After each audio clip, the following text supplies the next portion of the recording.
Bana bağlı. Rapa selamünaleyküm. Aleyküm selam. Nime gerek? Rapa Ali gerek. Ali nim şey çek, ha? Yine Uşal çiçek bulsam Ali'ni. Prosto bir kardeşim var. Ali Allah'ın tekinçisi ottu. Bir yere Uşal'dan görsem Ali var yine süpürgeni beyninde dövmesen. Düşündün mü?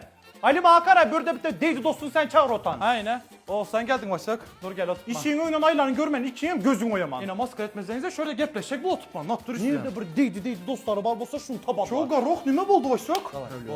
Kim olar? Yürek hanım açtı minkan yerden kaçtı mikroyana. Kim olar sana gönüne digertek he garok? Meşrular vuracaktım bana. Herkesi gelip. Ben bara olan hemmesini yere yazıp çıkamam. Ben bara şunçalap göreşek atladım bara. Az baramanı hemmes beni görüp kaç şiddet görürse.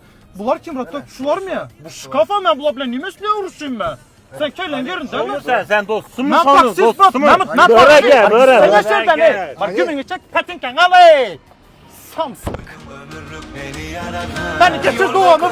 Canımdan sen beni etmeli.